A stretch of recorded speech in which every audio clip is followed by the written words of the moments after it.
Okay. I'm here with Dr. Patrick Spencer. Hello. I'm in Dayton, Ohio. This is Steve Santhuff. Dr. Spencer and I have a very interesting relationship. Dr. Spencer is one of my glaucoma doctors, a doctor that I've traveled to see. And we're here and we're going to end up talking about my situation and his situation and how we came to become connected. And so let's see, Dr. Spencer, what can you tell me about my eyes? Well, your eyes, you suffered from a severe form of glaucoma. Most likely originally started as pigmentary glaucoma, which the liberation of pigment granules inside the eye clogged up your trabecular meshwork. That's the drainage system of the eye, and thereby your pressures increased. And so you were slowly losing your vision due to these increased pressures, and we were having a hard time, or a lot of docs were having a hard time finding a way to lower your pressures in your eye. And so we came together because there's a new device out there called the Beacon Aqueous Mini Shunt. That's a novel device that's designed to try to get the pressures outside of the eye and the intraocular fluid outside the eye. So that's how we kind of came together and what's going on with your eyes. All right, so let's see. You've been practicing in Dayton your whole career. 21 years. All right, where did you end up getting your medical degree? Philadelphia College of Osteopathic Medicine. Okay. And then from there I did an internship and residency in Ohio, additional training around the country and so forth. But I've been here training, actually practicing for those 21 years. I am currently the chairman of the Department of Ophthalmology for Grandview Southview Hospital Systems. And we have a residency program in which I train residents and share with them, and they help with some of the research that's going on as well. Okay. So within ophthalmology, what would you say your specialty might be, or your multiple specialties, or your personal interest, or however you'd like to field that question? Anything eyes, right? Anything to do with the eyes I work with, whether it be cornea, retina. You know, I'm certainly considered more of a general ophthalmologist, anterior segment. So I do cataracts, I do LASIK surgery, I do glaucoma medical and surgical work. But so in your case here, I'm really working on that glaucoma portion of my career. Okay, good. That brings us to how we came together on this glaucoma issue.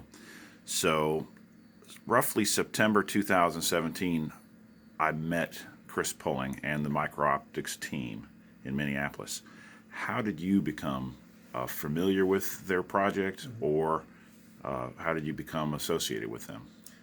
Well, actually, I do some research, and I believe that they had a calling out there. They were trying to find patients to enter into their early bird research study, which was the early design and phase of this device.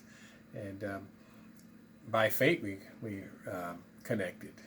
I was a personal family member that was suffering from glaucoma and some limited choices and how we could manage their glaucoma.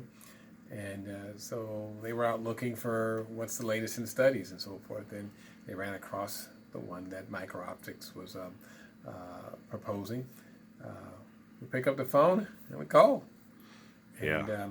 And it just so happened that my patient population and profile seemed to fit with what they were endeavoring to try to solve, the problem they were trying to solve. So we worked it out, and here we are.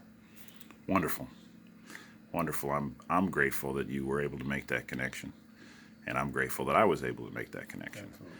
I think a lot of doctors right now, this technology that we're dealing with and the innovation, I think there's a lot of doctors that still don't know about it. And if you try to introduce the idea to them, that they don't really believe it or believe that it's possible. What are your thoughts on that? Well, there's a picture of it right there, so it is possible. What are we looking at? What's the outline right here? Well, that is the original, the BG2 design. It's the aqueous mini shunt. This is a blown up picture of it. And that's obviously. actually the one in my eye right now. That is the one in your eye, and so we're seeing a micro channel in the middle here that shunts the aqueous fluid to the external cornea or tear film of the eye, and that's how it regulates the pressure by a calculated resistance, and so that's how we got to this point. All right, now are we seeing the whole device, or is that roughly Now, maybe half of it? That's about 3/4 of it. There's another segment of it, about a millimeter or so, that's anchored to the external portion of the cornea. So could you point to that first tab right there on the top left? Right. That's the first tab, and then That's all inside your cornea. I'd have to flip through some pictures to try to find the whole device. I'm not sure if we have. Well, there we go. do. There's we a have good whole shot. device right there. So it sits right there. So little extra vessels on the eye, but that's okay. Yeah, that's okay. Now, right now, I can't feel it. I'm at day 8, and I cannot feel it in my eye at all. I could feel it a little bit for the first few days, and then it certainly, I mean, it got more comfortable and more comfortable, and today, I can blink. I don't even feel it. It's wonderful. It's amazing. Well, your eye definitely looks better. It looks better each day as we go on, and obviously your pressures are well controlled, at least at this time. Right. What were they before? Oh, gosh, your pressure was about 37, I think, the day before we did your And then surgery. 8 weeks ago, what were they? Gosh, first day They were was 37 yeah, as well. well. They were still 37. They've and been then- 37 for 8 weeks. Oh, you've Yeah. had them up there for a while. And the important part was that was on a lot of medications to try to control your pressure still. Right. And so Yeah. right now I think we had a pressure today of 10, and you're on no medications. And so Right. that's an absolutely fabulous pressure. We believe or theorize that maybe that will halt the progression of your glaucoma. Right. From a pressure standpoint. I think it will, because I think my problem's been the pressure. So that's what You we're know. hoping for. And okay, so now when you were going through life, what point in time did you decide you might want to be a doctor, and how did that come about? Well, that was early on, but I actually had a very wonderful mentor and godfather named Dr. John T. Johnson. Unfortunately, he had just passed away a couple months ago, but a wonderful mentor that served the cause of helping people, and he instilled that in me, and I just was able to watch him and wanted to follow in that footsteps of being able to utilize whatever skill sets that I had to try to help somebody. All right, so he was actually a godfather, right? He was my godfather, and again, my mentor. Right. Palled around with him and was going to go into family practice medicine back in near the hometown area of Davenport, Iowa.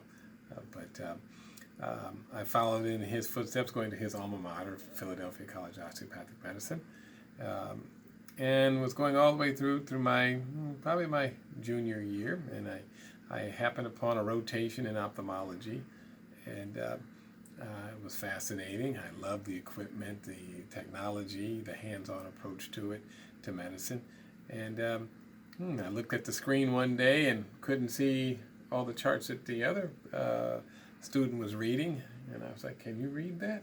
And he's like, "Yeah." Of course, he had some glasses on. He handed me his glasses, and things changed. And so I thought that was, pretty fascinating, even at that age, that a pair of glasses could transform the world. And so I thought that was the specialty for me, that maybe through my skill set or such, that I could help transform. And you already had a medical degree at this point? I was a medical student. You're a medical student, right? I'm Okay. in my third year of medicine. So a rotation is still within medical school? Correctly. Okay. See, I don't understand Nope, all of that. nope. I have a pre-med degree, but it wasn't for pre-med. It was for biology of animals. Okay, well, Yeah. it's the part of that process. But after you start thinking about what you want to go into your third and fourth year, maybe some knew it sooner, but I'm glad I found it at least at the end. Right. Okay, so when you end up specializing in something, and when you get a number of years under your belt experience-wise, you see a lot of things, and you kind of learn some things that perhaps other people haven't learned, or maybe you develop some things that other people haven't developed, a better way to do things, or a easier way to recognize something, or a trend in someone's health.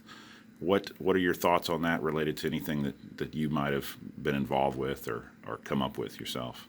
Well, I think one of my talents are that a picture is worth 1,000 words. Ah, yes. And so, as you see here, I'm been always for my 20 plus years. I've always shared with the patients my microscopic pictures of their eyes as live images.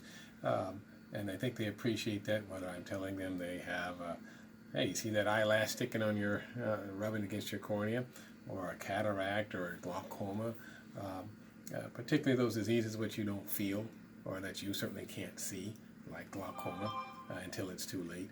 But if I can show you a picture of your optic nerve, and I can show you what normal is and what normal's not, that weighs, that impacts, I think, more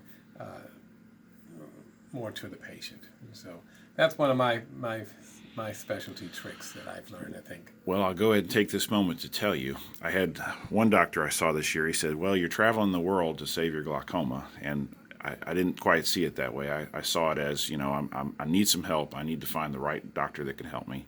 But of all the doctors that I have seen, I have not come across as thorough of an exam as you give. And I have not come across the imagery.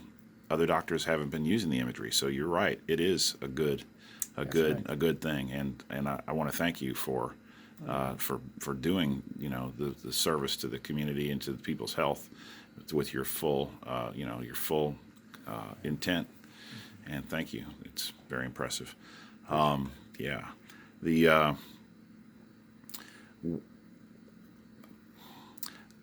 I believe this thing's going to save everyone's vision. I know it's still being studied, and I know perhaps your professional opinion may or may not be possible to say right now because it's being studied, but I'm excited about it, and I think you probably are as well. Oh, I'm absolutely excited and thrilled to be a part of the study. It's another tool that we definitely need. I think it has a definite role in the management, and perhaps way to not say, I don't want to say cure glaucoma, but maybe halt the progression of glaucoma. It can give hope to those that just don't have any, or they can't afford medications. And that's a sad thing to watch somebody slowly lose their vision. When I know the drops are expensive, they're difficult to put in at times, and maybe they just don't work to the level which we need them. And this may be one of those revolutionary ideas and novel designs that say, put this in, and voila, we've got them to the pressure we need and no medications. That would be a fantastic thing. Yes. So I'm ready to help and do my part in it.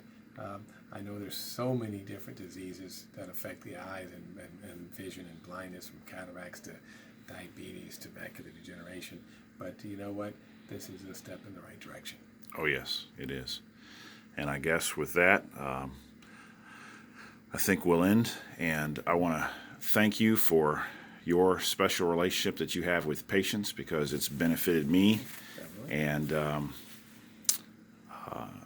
And really wonderful to know you. And we'll be seeing a lot of each other. Yes, we will. We certainly will. Thank you very much, Dr. Spencer. You're welcome.